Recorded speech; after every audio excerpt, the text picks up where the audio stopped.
Speeding. Speeding. Speeding. 5, 4, 3, 2, 1. The world is changing faster than ever. What used to take decades is now taking years or even months. What you see right now is the illusion that people have had for many decades about the workplace being this secure place to work the rest of your life. For the first time in the history of our nation, our children will not do as well as us. We've seen our friends get laid off, we've been laid off, we've had our pay cut. People are overworked and underpaid. They seem to have less time and less freedom. They live under constant pressure. This is going to be forced. And so even if your employer loves you, they may have to cut you. There's something wrong that on Monday morning, the heart attack rate increases by 35%. Technology is accelerating, job security is declining. It just doesn't seem like the old models of making a living are as reliable as they used to be. Every aspect of our lives, there's a better way out there, but we're still doing it the old way. We live in the greatest country on the planet, and there are a lot of people sitting around complaining and being cynical. Like everyone's whining about this old model, and I'm like, why don't you leave it? Look at all this over here. Look at all this opportunity. Since so much of our lives revolve around our work and the way we make our living, many people are thinking there just has to be a better way. The biggest challenge facing our world today is not making money, is what are we going to do with all the displaced, unemployed people? People are afraid that they're going to make the wrong decision. People are afraid of the unknown. People are afraid that maybe I don't have the skills. Hey, sports fans. Industrial age is over. It's dead. It's dying. That's why going to school to get a job is an obsolete idea. A steady paycheck is an industrial age idea.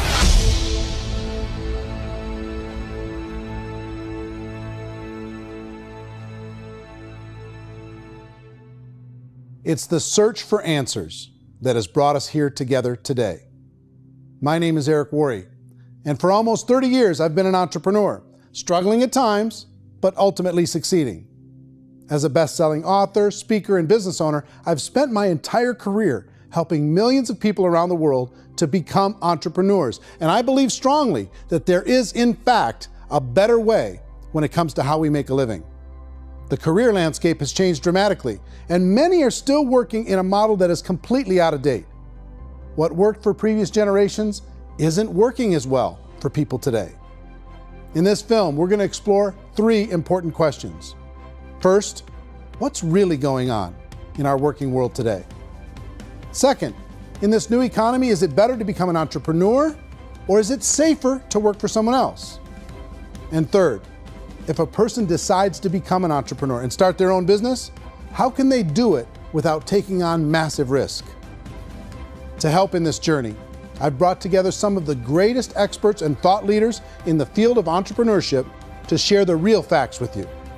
My intention is to give you new information that will allow you to make choices that are not limited by an old, outdated model. Let's start by understanding what's going on in our working world today.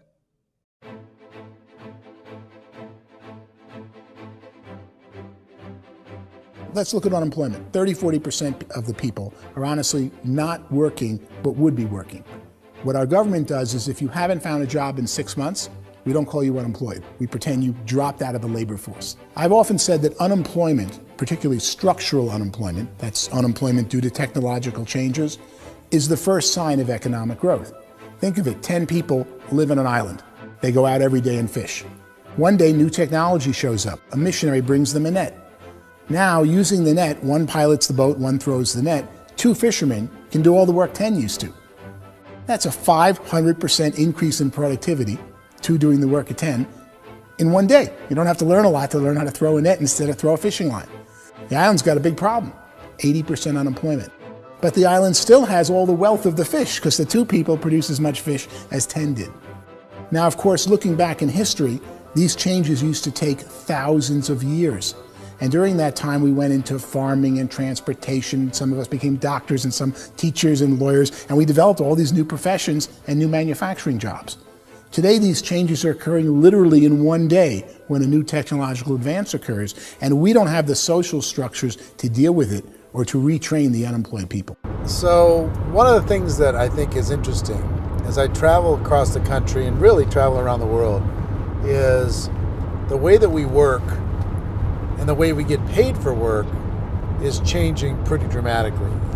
On a global basis, everything is being turned upside down because of the rapidly advancing technologies.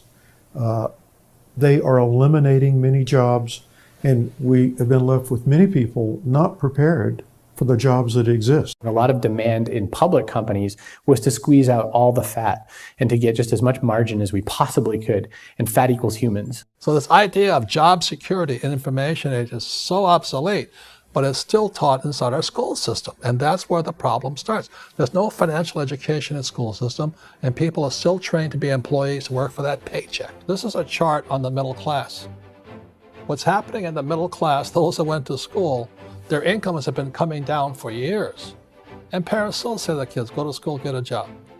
Now what happens to all those middle class people who are dropping off the ends of the chart? Well, they become what's called working poor. And this is what happens to working poor. But they say poverty is ending. Well, poverty may be ending, but working poverty is going up. And this is food stamp usage. So food stamp usage in America is going through the roof right now because people cannot earn what they call a living wage. Most people have experienced financial pressures that I think are probably greater than they have been in the past. If you're not working for yourself, then it's going to be a pretty hard road for a lot of people. Today, if you're going to control your future, the 40-40 plan is gone, where you can graduate from college and get a job and work for 40 hours a week for 40 years. That day is gone. So some of these charts actually tell you what's going on. And this is a really interesting one, you know. People are going back to school because if I go back to school, I'll get a nice job. But this is what's happening to, it's called Sallie Mae, which is the student loan guys. Student loan is going through the roof. It's now over $1 trillion, and student loan debt is worse than credit card debt. So when people stopped using credit card, the government got people into student loan debt. And the problem with student loan debt is you can never be forgiven. See, with credit card debt, you can declare bankruptcy and then all's forgiven. But student loan debt, you can declare bankruptcy, you still owe it. It's the worst of all debt. But this is the next picture. Look at this chart here. This is what's happening to wages of college graduates. It's going down. So you go to college, you rack up all this debt, but you earn less money. Now, that's not that intelligent. Average person who's been working a lifetime in America today is ending their lifetime at 65 with about $41,000 in assets. They earned just enough to survive. I think in the United States we have something like 17 trillion in debt. That's just the federal government debt. We got another 2 in municipal and in other, let's call it almost 20 trillion government. We've got 40 trillion in private debt. That comes up to close to 60 trillion. When you then add something we never had before, what you were talking about, when we look at the unfunded portion of Social Security and primarily Medicare, Medicaid, that at the most conservative estimates from outside firms, Kleiner Perkins, 67 trillion and growing. That's more than all our other debt. There's less conservative estimates that say it's 84 trillion or higher. I added up conservatively $127 trillion in total debt. Debt is a financial drug. When you take it to excess, it's like taking a drug. Yeah, it makes you feel better, it enhances your performance, but at a huge cost, eventually it kills you. And so that's what happens. We keep doing more and more debt, and you get less and less results, just like a drug, until the debt gets so high that it crushes the whole system. That's where we're at, 8.2 times GDP. You know who I feel sorry for? I feel sorry for the person who dreads going to work, who is sick to their stomach on Monday morning, who hates their alarm clock, who gets a little glimmer of hope on a Wednesday because it's hump day and says, thank God it's Friday. And they live for those 2 days a week where they get to be themselves and they don't have to be around people they don't like, and they don't have to play the political game in the office, and they don't have to live this half life. The person that works 50 weeks a year just to be able to have the 2 weeks for vacation. And you know what happens to most of them nowadays? They don't have a vacation. They have a staycation. They have time off of work, but they don't get to go where they want to go because they're overextended. They've got all this debt. They got all this situation. They hate their alarm clock. They can't sleep until they're done. They have to spend most of their life in traffic. I feel sorry for that group of people because there's a better way. They just don't know it. I see this really interesting attempt at rugged individuality in a 6x8 rectangle.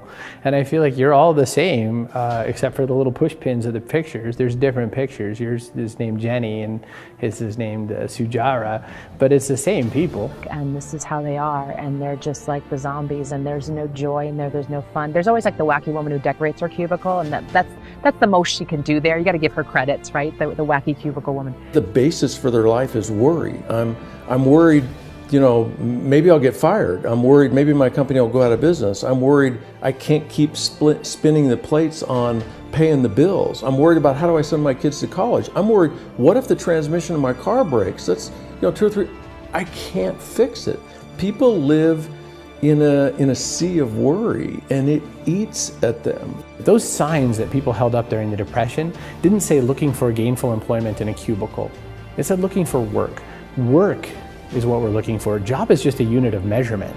Work is what we're going after. It's time to look in the mirror and say, it's not the economy, it's my economy. It's my little world of where I am. I need to improve. I'm not going to wait for the economy to come back because frankly, the economy is doing great in this country. So I'm here on Wall Street, the financial center of the universe, the financial capital of the world. This is where most people's money goes to at least be held for a time, right?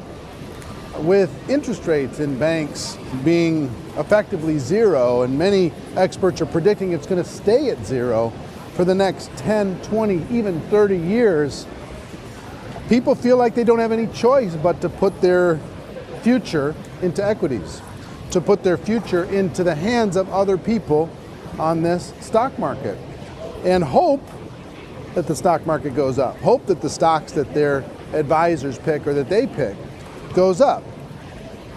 That's one way to go, I guess. It's my personal belief that if you put your future into the hands of yourself, in other words, you have earning power by yourself, I think you're a better investment than these guys. I think you controlling your future is a better option than handing over your retirement to these guys. The average household income in the United States is approximately $50,000 a year, what they call the middle class. To reach the top 25% of income earners, you'd need to earn at least $90,000 a year.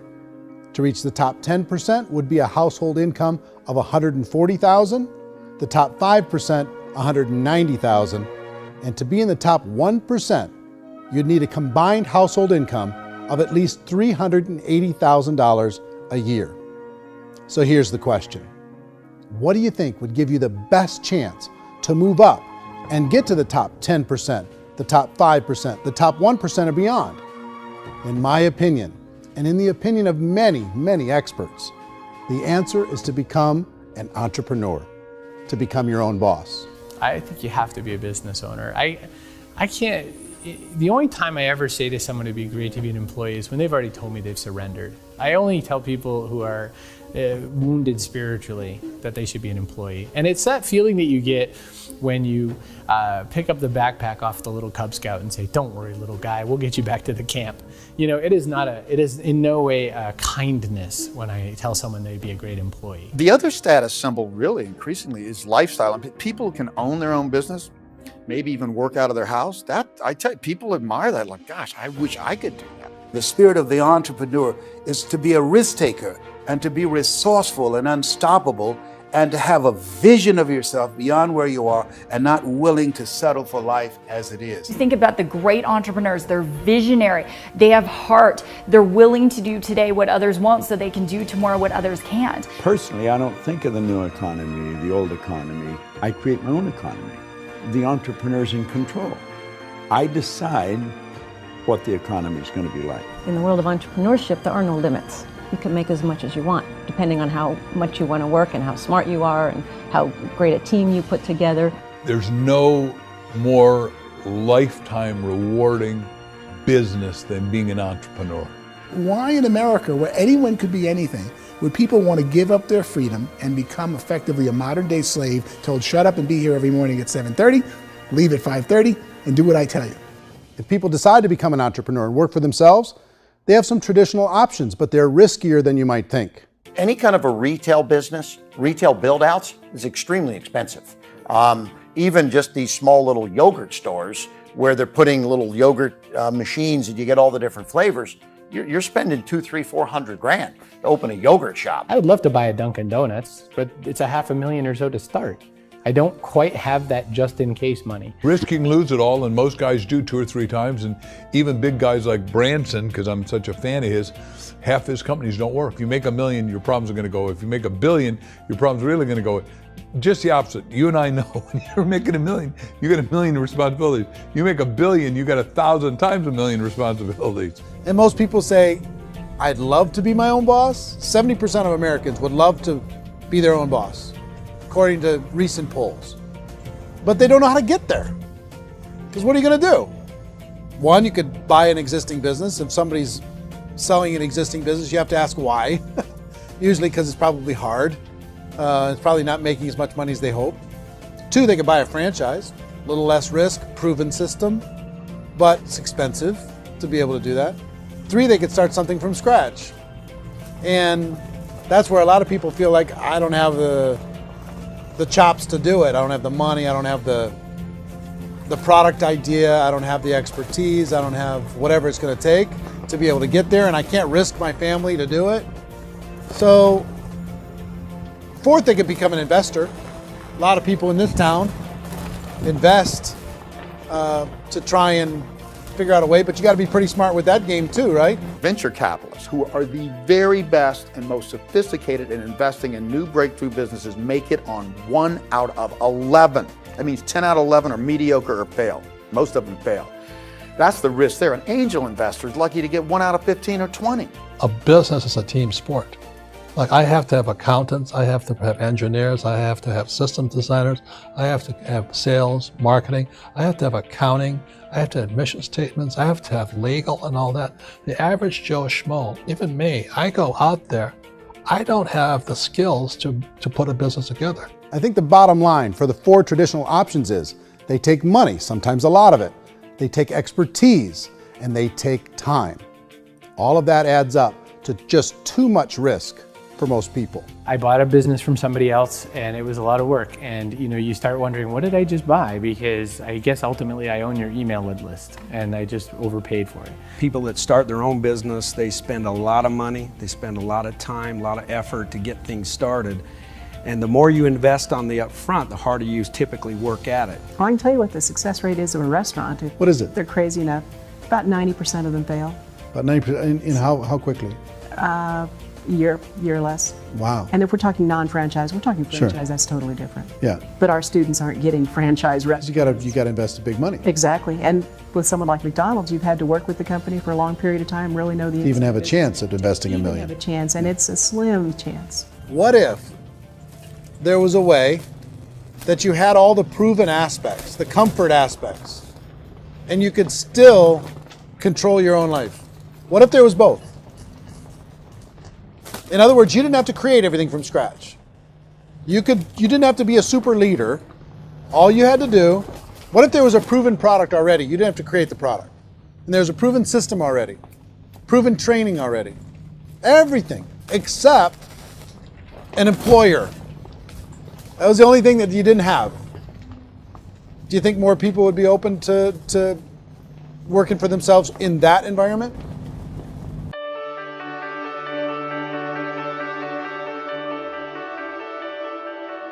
In our search for a better way to make a living, we've come to the conclusion that becoming an entrepreneur is actually safer than being an employee. And through our look at the entrepreneurial options, one particular path kept coming up from expert after expert. And I think most people will find it surprising because it's certainly a non-traditional business model. That model is for people to start their own business and become an entrepreneur through the creation of a network marketing business. Some people call it direct selling because the product is being sold directly from the manufacturer to the end consumer, cutting out the middlemen. Other people call it multi-level marketing, or MLM, because there are multiple levels of commissions paid. The most common term today is network marketing, because network marketing best describes using a large group of independent distributors, independent entrepreneurs, to move a product or service more efficiently. So my friend here, Donald Trump, and I, we always write about the network marketing industry. And the reason we support the network marketing industry is because it really is a business school for entrepreneurs. Because most people come out of school looking for a paycheck. Oh, that's terrible. I went to network marketing like that. I think if it didn't exist, we should invent it. It is that good. I think direct selling is a great way to do business today. It's very easy to get into that industry, and you can be self-employed, be in effect an entrepreneur. When we see multi-billionaires adding network marketing companies to their portfolio of companies, that would be a clue. When we see people who are very famous authors and very famous business people endorsing the industry, that would be a clue. These network marketing companies aren't $50 million companies, they're billions and billions of dollars. They lead the stock market, they're major companies. When we're going to get it? You know, and you're going to school to work for a paycheck, but if you want to be rich, be an entrepreneur, and network marketing gives you the spirit to be an entrepreneur. A traditional company will spend up to 50% of their total revenue on marketing. Network marketing companies use a different approach. Instead of having all that extensive marketing expense, they utilize a network of independent distributors to do the marketing for them. Now, why do they do this? First, because word-of-mouth advertising is so much more effective today than traditional media advertising. Second, some products need to be explained or demonstrated, and an independent salesperson can do that more effectively than an ad campaign. Third, it's completely efficient. The company only pays for the marketing of their product if a sale happens and not before. Imagine if Amazon allowed you to become an independent distributor and paid out 40% of its revenue to that distributor group. All you had to do as a distributor was recommend a product, and if a person bought it on Amazon, Amazon would take care of all the logistics, and you'd get paid for bringing the customer. Now imagine you got paid for every purchase that customer made for the rest of their lives. Well, Amazon doesn't offer this option, but network marketing companies do. 85% of all buying decisions in our society are made as a result of word of mouth or reputation. We're recommending things to each other all the time. You know, who's your dentist? Who's your doctor? Who's your lawyer? What detergent, are you using? What legal system are you using? What product are you using? We're talking to each other about the things that we love anyway. When you go into a big box retailer, you're lucky if the clerk looks you in the eye, much less gives you any detailed or accurate information about what you're purchasing. So of course, this personal information, this education coming from a friend, a neighbor, a relative, or even a stranger, but one who has experience with the product is extraordinarily valuable. As a matter of fact, network marketing can educate consumers probably better than any other form of marketing. It certainly can do better than advertising because advertising usually has a certain hype to it and you can only get limited information. So, network marketing trumps advertising. If you were a typical sales company and you wanted to sell $1 million a month worth of product, you might go find 100 superstar salespeople. The quota would be $10,000 a month. So network marketing as a distribution system just flips the numbers. So we use 10,000 happy, raving fans of a particular product, and we don't concern ourselves so much with how much product each one of them individually sells. If they sell just $100 or $200 a month, and there's 10,000 of them, you're selling $1 million to $2 million a month worth of product. And that's the best way I can explain how network marketing works. This is the marketing arm of the company. There's not money being wasted on bricks and mortar. There's not money being wasted on inventory that's sitting stagnant somewhere. There's not of employees standing around that don't have customers. These are people that are going to connect with customers. These companies allow people to become independent distributors for extremely low cost and with no minimum time or sales quota. Essentially, they own their own business and can provide as much or as little sales as they choose. In other words, the distributor gets all the benefits of traditional business ownership without the risk. The advantage of network marketing is the ease of entry, the low risk, and the low startup cost, because almost everything else has very high risk. You can get in for a minimal investment. You're buying into a system that's already been proven, products or services that have been proven to work. The keys to network marketing is providing an opportunity for the masses to get involved, providing an opportunity for the average person who doesn't have the resources to start their own business. All of this so far is fairly straightforward, but network marketing offers another benefit, and it's this benefit that makes it so interesting for entrepreneurs. Network marketing allows a distributor to build their own network of other distributors and then compensates them on the sales created by that entire group. Direct selling is, at its base, very simple. It's the sale of a product or service to an individual on a face-to-face, one-on-one basis, just the way we're talking right now. But there's an important element as well, and that's the offering in conjunction with that sale of product, the offering of an opportunity for someone to make something of themselves. No matter what your social status is, no matter what language that you speak, I mean, look how many unbelievable people are becoming successful that speak every kind of language out there. What an awesome gift to give the world. Instead of having to work your way up in a system and prove that you could be a sales manager, they just decided everybody can be a sales manager. Everybody gets to build a sales team from day one. And so what that brought into the system of growth as a direct selling company is the concept of compounding or geometric progression. Because now you can actually grow a sales force very quickly because everybody is enrolling people in their own sales force. People who are like, oh, this is weird, I'm building a sales team, or what do you think you do at a regular company? How do you think a regular company works? Network marketing is the only industry that doesn't say your past determines your future. It looks at your past and says, okay, now what can we train you to do so you can have a great future? Every other employer out there wants to exploit you for what you already know, not teach you something new. Network marketing has the potential to save the United States and the world because it's going to teach people not to be employees, but to be entrepreneurs.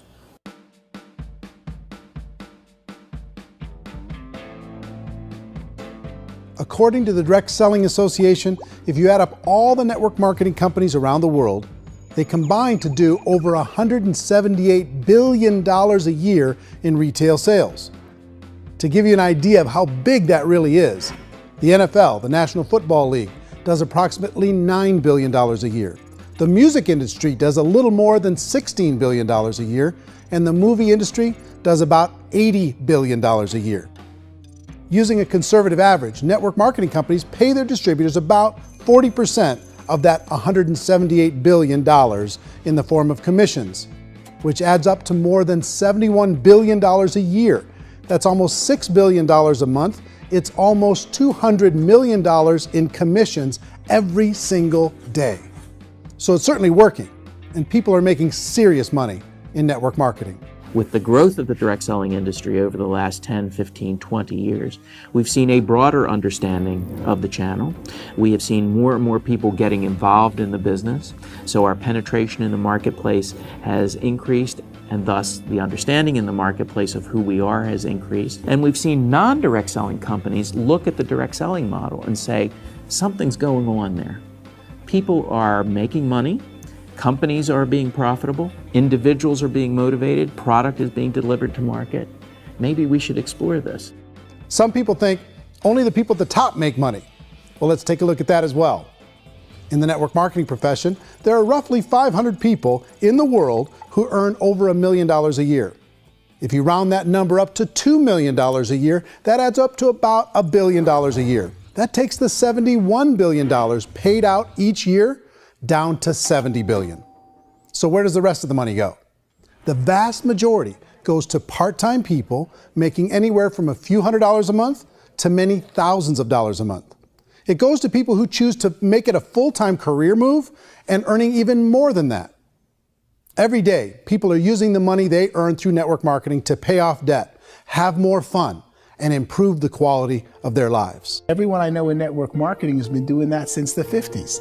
They go to work when they want to go to work. They stop working when they want to take time with their children to have a leisurely breakfast and discuss issues and driving to school. They go back to work when they get home, wherever they're working out of. The biggest thing that I've seen is people that have become much happier in their life. MLM has probably made more millionaires of more people in more countries, and I've spoken to them in 67 countries, than any other single form of business, starting from nothing. If they have a choice between working a job for the next 10 years or working a network marketing business for the next 10 years, the result of working the network marketing business will be better. A lot of people within the industry go on and make this a career and do extremely well at it. Network marketing has been nothing but good for everyone I know that's been involved with it because they did it seriously and they played full out and they've been very successful. It's been a constant barrage of success stories and people showing off stuff that they got as a result of it. How many people are involved? Approximately 16 million Americans and 96 million people around the world are currently participating in network marketing. And in a recent poll, 82% of those people report a good, very good, or excellent experience with network marketing. So people are happy.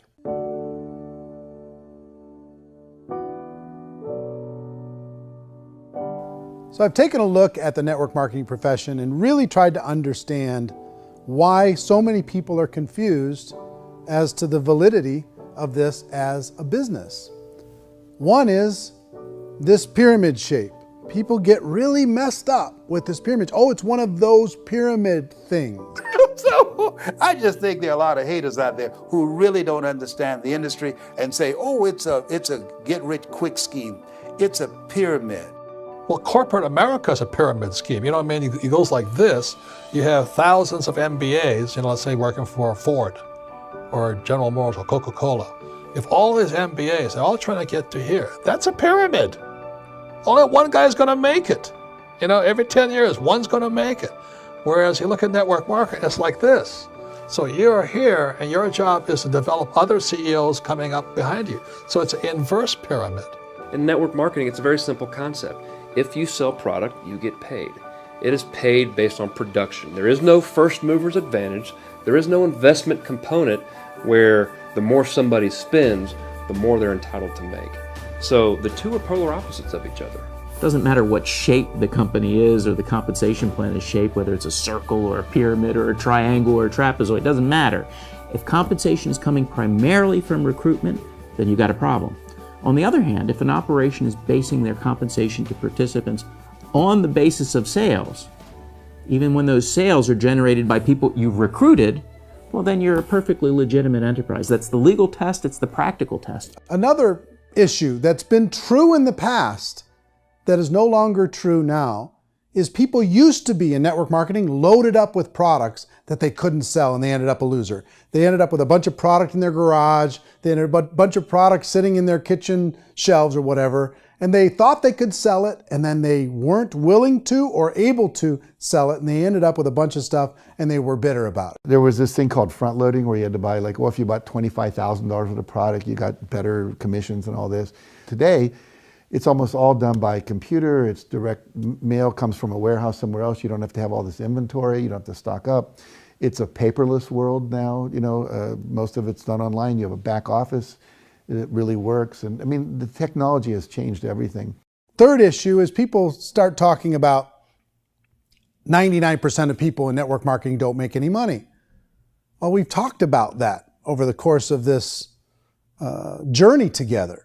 Almost $200 million a day is being paid out to network marketing distributors around the world. The naysayers, the people who say that it doesn't work, are usually the ones who just don't know how to make it work for themselves. And so they're giving you an opinion, and I tell people, don't confuse people's opinions with expertise, because opinions are free. And don't confuse sincerity with the truth, because people could be sincerely wrong. But here's the reality inside of network marketing. The vast majority of people that get involved in network marketing just become customers and they get involved to be able to purchase product at a lower price.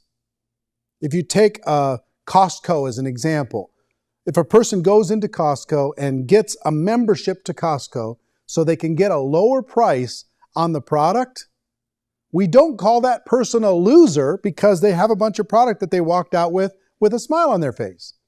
Yet when some people want to take a look at network marketing, they say, well, those people, they're just using the product and they aren't earning an income, so they must be a loser. They're not a loser, they're a happy customer. That's the vast majority of people that are involved in network marketing. Now, a smaller percentage of those people decide to go build a business. They earn $300 a month, $500 a month, $1,000, $2,000. That's the bulk of earnings in network marketing. And then there's the few that really decide to take it serious, really decide to build a large network, really work to make that network very, very productive. And those people make huge amounts of money and there's no cap. What I do as an outside economist, just somebody looking at this industry like any other industry I speak and say, look, what's the realities of this? 1% do incredibly well. 10% generate some additional income at pretty low risk and effort. That's not, and 90% of people roughly end up customers. One thing that I think is real when it comes to people's perceptions about network marketing is people put this, and distributors, I think, involved in network marketing have some responsibility for this. They have sometimes unrealistic claims about the product or about the income. Most people who become distributors, they want the money, they want to be successful, but they don't have the skills. They don't know what to do. And when people don't know what to do and they're in a new business, they're scared. And when they're scared, they panic and desperation kind of sets in. So they think everyone they talk to has to get in. So if I talk to you and you say, well, no, I don't have time to do that, they're like, no, I need you. You have to do this or I won't be successful. So I start clawing on you. I start that desperation. So then I start making claims about the product, which are not appropriate, probably not even true. Or I start saying, oh, let me show you how you can make all this money and you don't have to do anything, Eric. And so you just totally misrepresent the opportunity, and you're clingy with people because you think you need everybody to be successful, and you don't. You know, one of the messages that I try to deliver most forcefully to companies as well as salespeople in direct selling is that you don't have to overpromise. The reality is in network marketing, there's a lot of hard work involved. There's a lot of effort. You're going to have to develop yourself. It's a business like anything else. It's going to take some time, but in my opinion, it's better.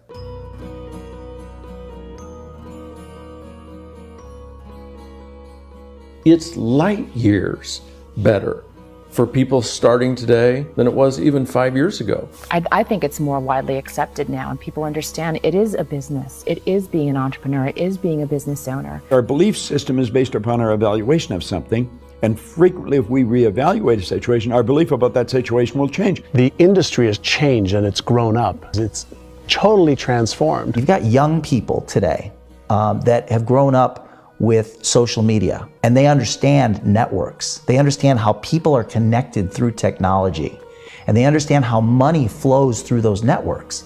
So when they see network marketing, they don't see it the way their parents saw it. And we've all learned, the larger industry that you represent, has all learned from those mistakes and flaws and errors that have happened early on. Early algorithms didn't work the right way.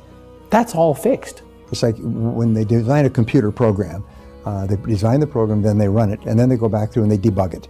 The MLM industry has been debugged. This is the day of being virtual, being able to run a business from your mobile phone. I mean, it's incredible. Companies are getting smarter. They're implementing more consumer protections.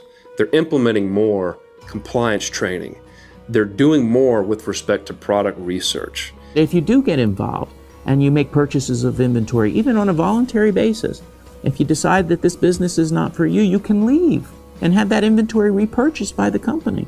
There's no other business that offers that kind of protection on a voluntary, self-regulatory basis.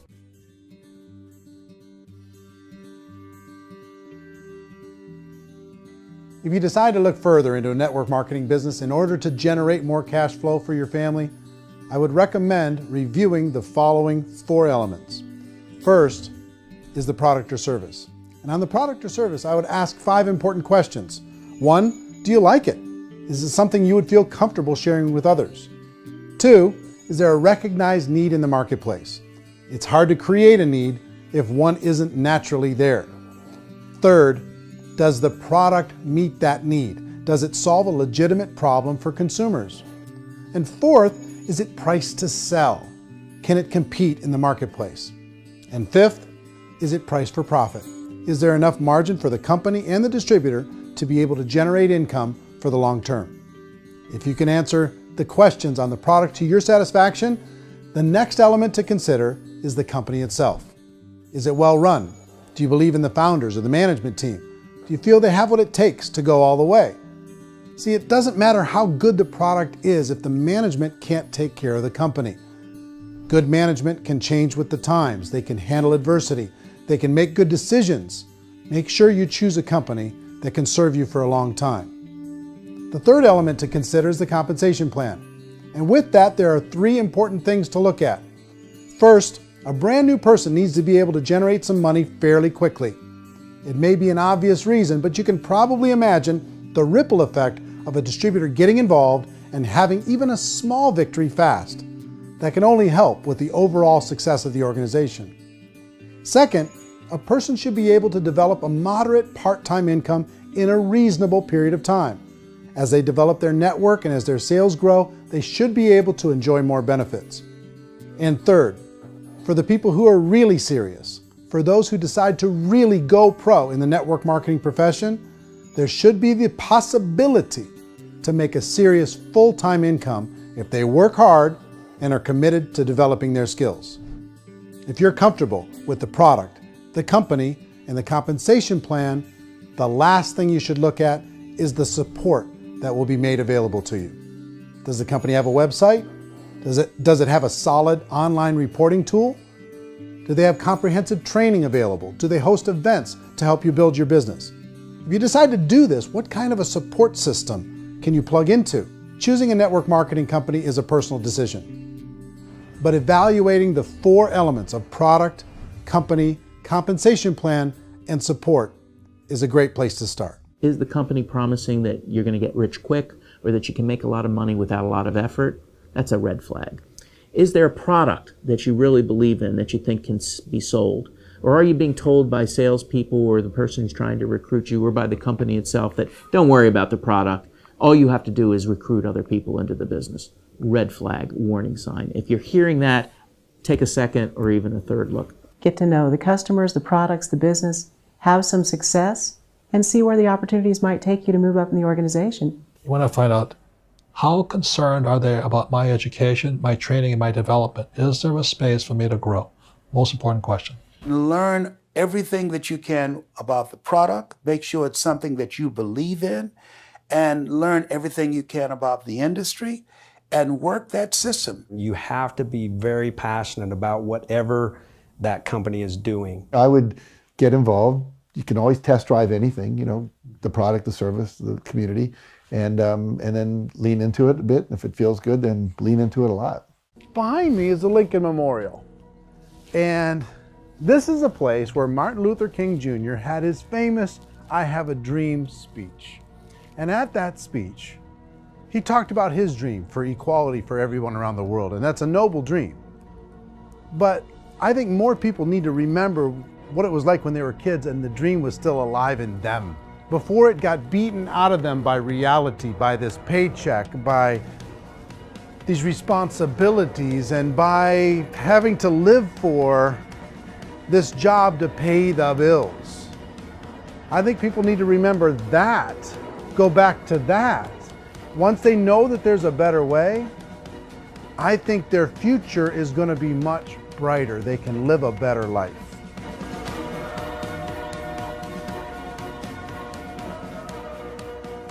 So if you're considering getting involved in a network marketing company, let me offer you just a few pieces of advice. First, network marketing isn't perfect. It's emotional, it's challenging. Like any entrepreneurial venture, it can have its up days and its down days. But if you have an entrepreneurial bone in your body, it's just better. Second, if you're gonna do it, decide to be professional. Decide to go pro. It's better to do that than just be this amateur sticking your toe in the water. Third, as any professional, you're gonna have to learn some new skills. And I promise you, inside of the network marketing profession, they're not too difficult to learn. Fourth, like anything worthwhile, it's gonna take some time. Don't expect that you're going to get to the finish line right out of the gate. And fifth, it's worth it. It's worth it to be able to take charge of your life again. It's worth it to be able to control your own financial situation. It's worth it for the people you're going to be able to spend time with. It's worth it for the things you're going to be able to see and the experiences you're going to be able to experience. It's worth it for the causes you're going to be able to contribute to, the lives you're going to be able to touch, the customers you're going to be able to help, the friendships you're going to be able to develop. I promise you, it's worth it. Remember, most people are searching for answers just like you are. But I do have to tell you the catch to network marketing. If there is a catch, if you want to understand this from an emotional point of view, people say, well, it sounds too good to be true. It's not, it's hard work. But here's the catch. Most people still don't understand it. So you're going to have to endure the loss of social esteem from ignorant people. The uneducated will think less of you. Now, if you can handle that, you're on your way. If that's going to destroy you, you know what? Entrepreneurship in general probably isn't in your future. If you can face that catch, you can become unstoppable. I want everyone to really contemplate this if they're not in network marketing. You're in a job, you probably have a mortgage, you have rent, you have debt, whatever's going on. You're in a prison.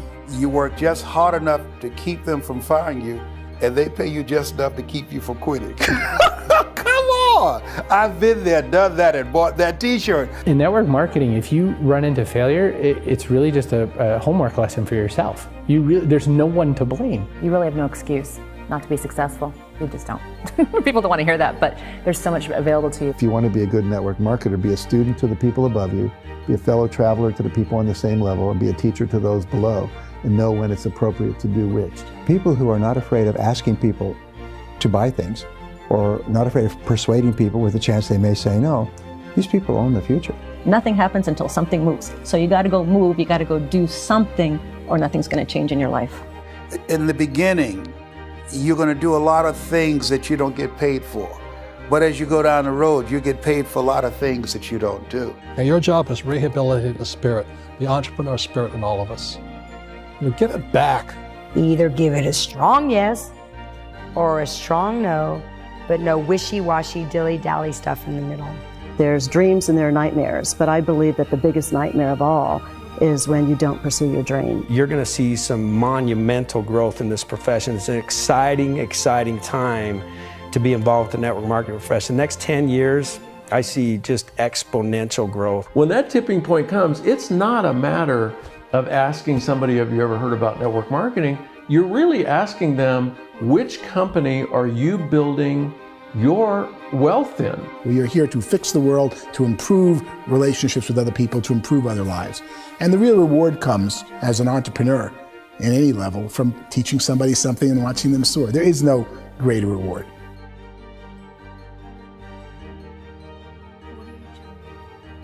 Life's too short to spend it living someone else's dream instead of your own. It's too short to spend it living at a fraction of your potential. Can being an entrepreneur be a challenge at times? Sure. But here's what you get in exchange. It can be yours. Something that you built, something that you created, something that you made happen. This balloon represents your dream. It represents entrepreneurship. My wish for all of you is that you would reach out and grab it. The choice is up to you.